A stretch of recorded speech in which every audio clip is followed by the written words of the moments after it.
Hi everyone, welcome back to the channel and welcome back to day 4 of this Christmas Pentatonix Pentathlon. Today we're going to be checking out Pentatonix Dance of the Sugar Plum Fairy. This is, again, one that I just have not seen, and I know that is shocking, but this will be a first time reaction and full vocal and musical analysis of this song. Let's dive into Pentatonix Dance of the Sugar Plum Fairy.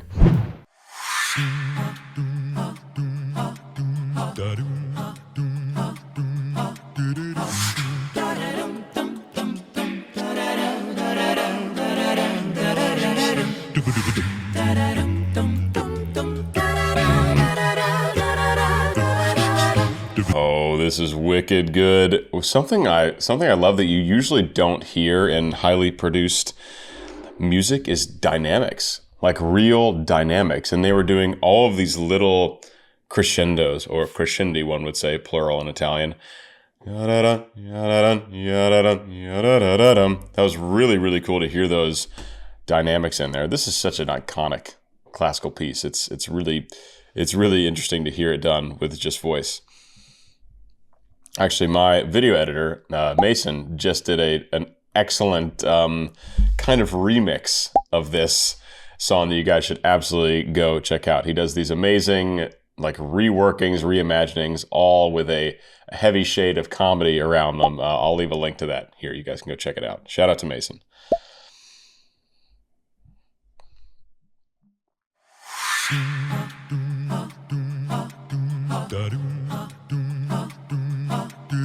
So just starting, we have very, very light perk from Kevin. We have doom, doom, doom, just hitting some dooms. And then we have the other three all doing ha's. So they have a nice aspirate articulation on each of these ha's. And they're of course changing pitch, slightly changing harmony, while Avi is remaining on the same bass note for the most part.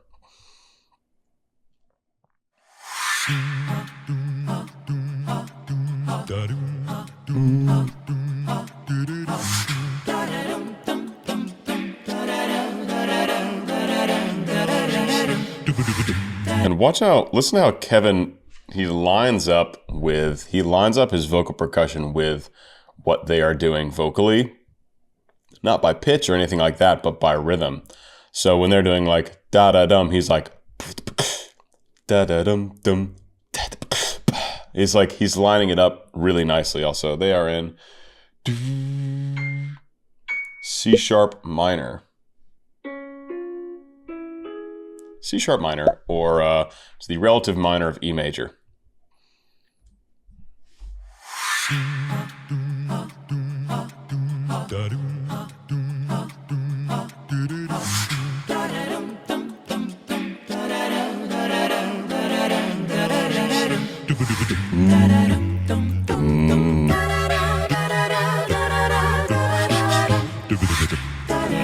Down to that.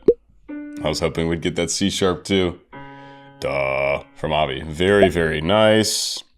You know when the bass voice in a group starts creeping down towards the low note and you're just hoping for it and just waiting for it? It is one of the most satisfying things, and it's really great. It's hard to wait for it, but it's really impactful in an arrangement if you have to wait a long time for the low note, or the low note doesn't come very often. Pentatonix is actually great about this. They do not have super bassy arrangements because they need to be able to perform the music live all over the world, all the time, reliably. It's very different from the bass gang, where, at least for now, we're all virtual, so we can put in the craziest stuff that, we would very unlikely be able to perform every night of the week, no matter what.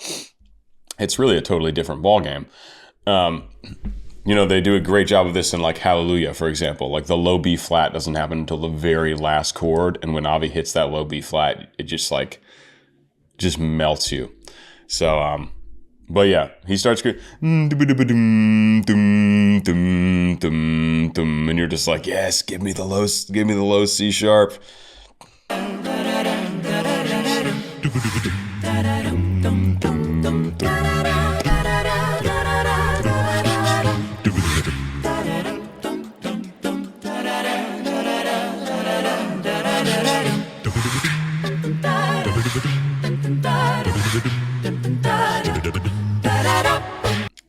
this is a really cool kind of call and response between Avi. It's almost like Avi has the lead here. And of course, Meat and Potatoes with Kevin. And then the other three are kind of doing like a call and response.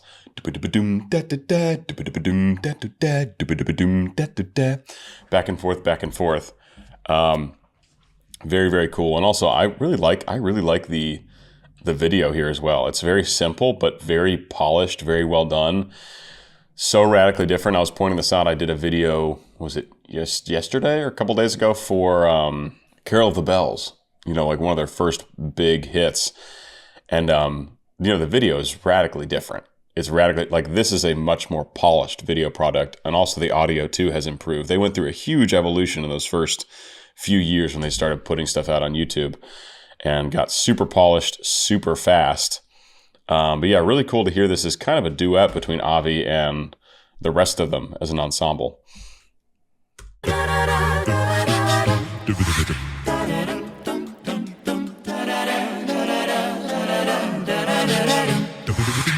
Oh, that was my other point. Yeah, they're keeping their articulations very, very light. There's no weight to it, and this allows them to get through these. If you keep it really light, you can really articulate all of these syllables really well. And if you're too weighted down, it's just harder to get through everything. It's very similar in opera when we do what's called patter. A patron asked me this the other day. They're like, could there be rap in opera? I was like, there kind of is. It's called patter. Rossini writes a lot of it. It's usually in Italian. And it's when usually a bass or a baritone part has a ton of really, really fast text in Italian. It's called patter. And to sing the patter, you have to keep it light. You can't bring a ton of weight into the sound or you're just not going to get through it. It's a very similar approach here.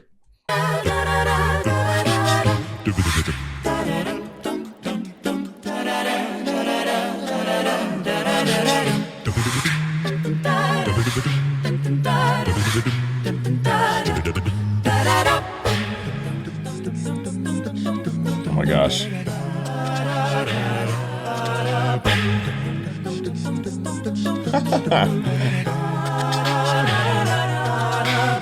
Marwan somewhere is very happy knowing that there are some wonderful bell tones happening right now in the world.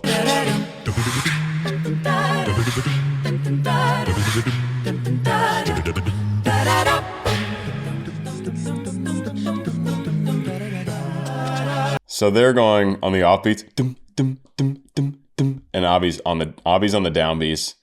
Avi's on the onbeats. They're on the offbeats with this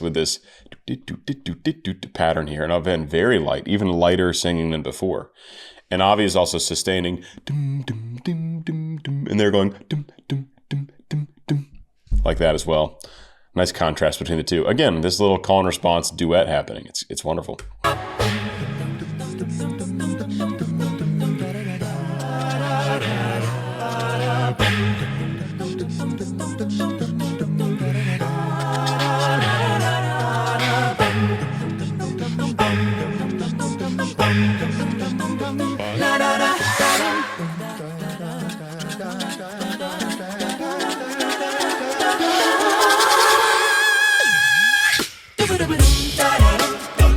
Ooh. Oh my gosh. I love this group. It's been so fun diving back into them. You get away from a group and you kind of forget how great they are, and you forget what made you kind of fall in love with them in the first place.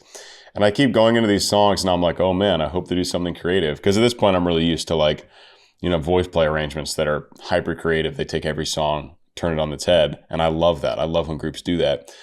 And so I'm always like, what are they going to do? What are they going to do that's going to change it fundamentally? And Pentatonix always does something. Their arrangements are so good, so wonderful, so polished, and often very fun as well.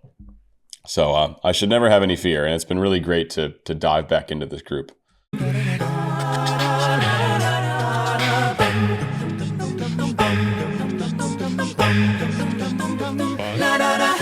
And this section, Avi goes way up. And I want to find out how high he goes here.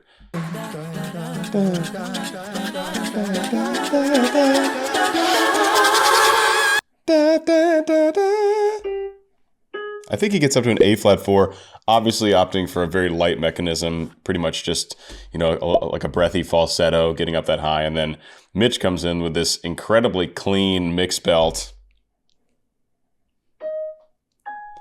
on an A flat 5. So probably actually full head voice, but a very, very efficient use of the vocal fold. I mean, the vocal folds have great closure. We're getting a lot of high harmonic content in the sound. We're getting a lot of cut in the sound. It has that edge to it. Vocal folds during each of their oscillations are coming together for a large percentage of the time. That's called the closed quotient. And Mitch has the ability to do that even up where most singers would have a lot more airiness in the sound, where it would probably be pretty breathy. But Mitch just keeps those vocal folds really tight. And it makes for a very exciting high note. That's what I said the other day, I think, on First Noel, is Mitch's notes are not only so reliable, like they don't make you nervous when he goes for them, even in a live setting, but they're also exciting, which is, it's rare that you have both a tenor that sings exciting high notes that are also like, yeah, he's going to nail it, but it's still going to be exciting, because usually wondering if they're going to nail it adds to the excitement factor. Certainly that's the case in opera.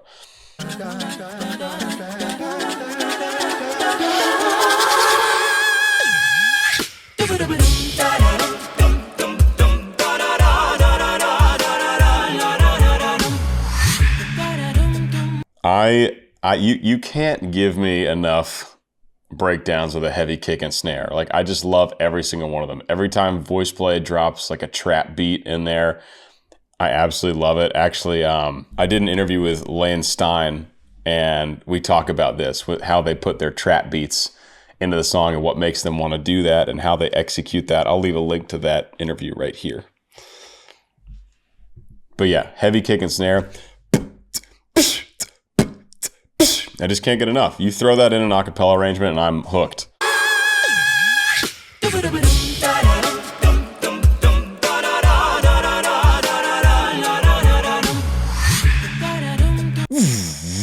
Got a cool little sound effect from Kev there.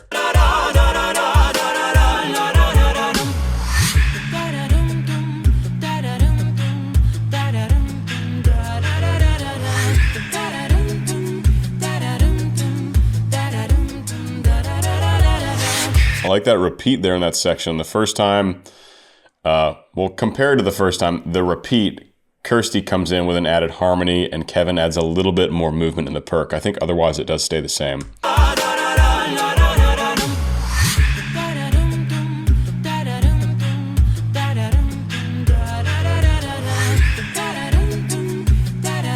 Yeah, I think that's right.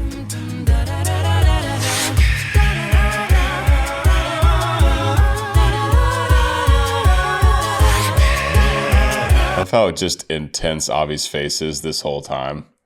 It's so good. Very operatic. I'm seeing his undergrad and classical voice coming out.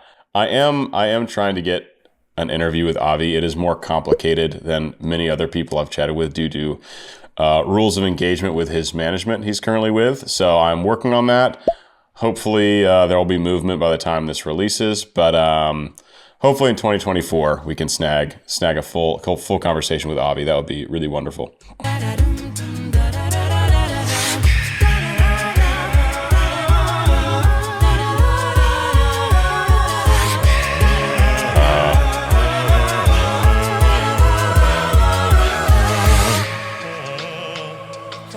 I want to track Avi's bass line there.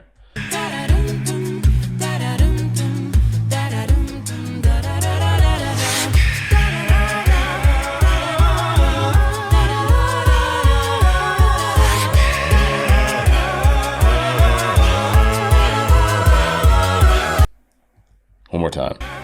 See how low he goes.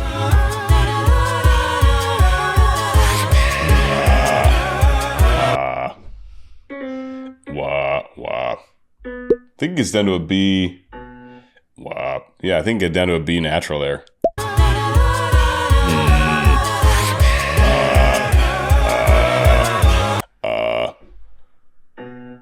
I went a little under. Yeah, I think he goes to C sharp 2 and then B natural 1.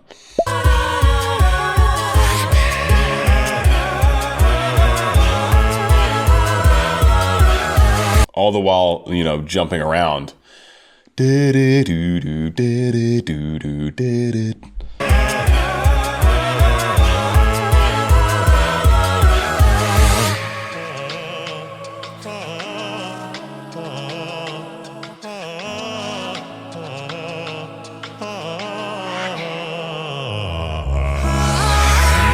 I literally feel like they did this song to show off Avi's classical background training. He's not going nearly like full operatic here, but he is opting for a little more space in his pharynx. A little more darkness in the sound, a little more warmth in the sound. And you can tell the sound's just a little more powerful than when he's singing like a normal bass line. Normally he keeps it very breathy and bassy because that works incredibly well in a studio setting and in a live setting when you have a big amplification. If you're performing without amplification or in an acoustic setting, generally you want to have a lot more resonance in the sound. And Avi is opting more for that. He's using that classical training, the training he got in undergrad. I believe that's what I've heard, that he trained some in classical singing as an undergrad, where you get started on learning the fundamentals of breath support and vocal fold closure and all these things that contribute to making a huge, ridiculously powerful operatic sound. You do not get there in your undergrad, but you definitely start learning the fundamentals there, and you can absolutely hear it in this song. And it just feels like they chose this one to really showcase Avi, because he is effectively the lead singer, I would say, in this cover. It's really him, and then going back and forth between him and the others. And we're also getting a lot of really nice solo moments, and they're highlighting his bassiness in a lot of these moments as well. And then just his own approach to this singing is much more classical in nature than you hear on, most other covers that Pentatonix does. So it's really lovely to hear this quality in his voice.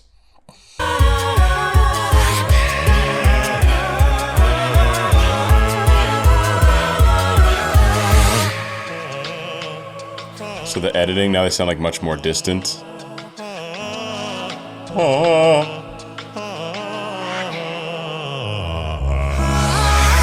Just a beautiful resonant low C sharp.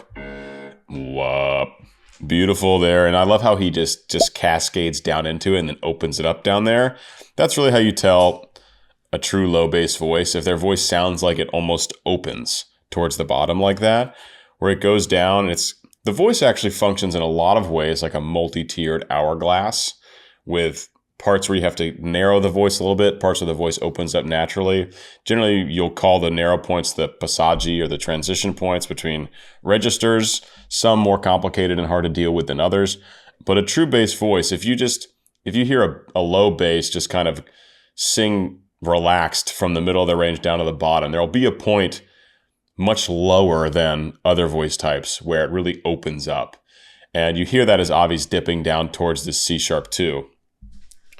I would say that's probably a little below where his voice was its most open at this point in his development. I would say now, in 2023, I bet his voice really seems to open up like crazy around like a low C, which is unreal. Here it's probably more like a D, I would say, but the C sharp 2, it's still very open, and you hear it open into that as he goes down into it. Editing and compression and whatever aside, you can just tell the quality of the voice is nice and open and relaxed down there.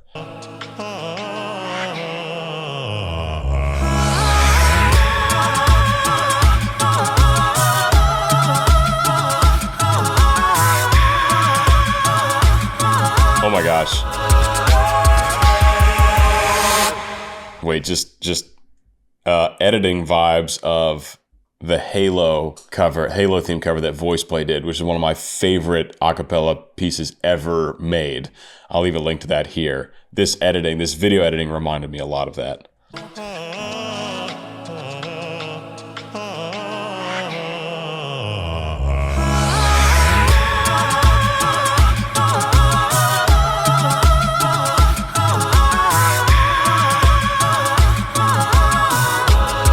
So here we have Avi really just highlighting the bass line here.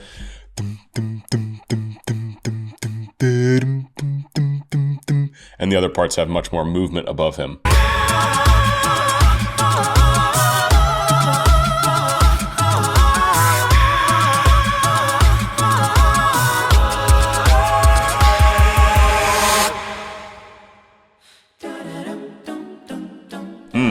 atmosphere. Feel that reverb.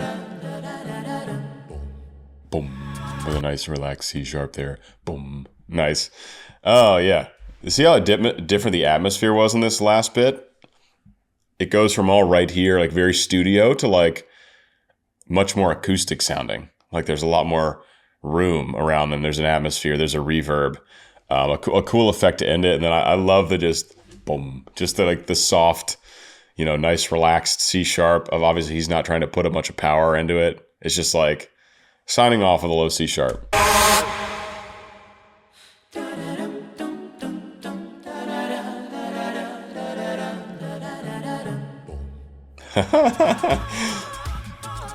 So good. Such a great arrangement. So much fun. I'm enjoying analyzing this group so much. I'm making up for lost time. I don't remember the last Pentatonix video I did before this week. It's been way too long, admittedly, and I'm happy to be back with them. Guys, please do like this video. Please subscribe if you haven't. Subscribing is very helpful for my channel. Hit the bell for notifications, and if I'm enhancing your pentatonic experience, please do consider joining my Patreon for as little as $1 a month. Tomorrow is the very last video of this series, and that will be Mary, Did You Know by Pentatonix. I know. Mary, did you know that it's crazy that I haven't seen that video or heard it, or I don't remember if I have? Wild. But anyway, I'll see you guys tomorrow, same time, and yeah, very excited. Peace.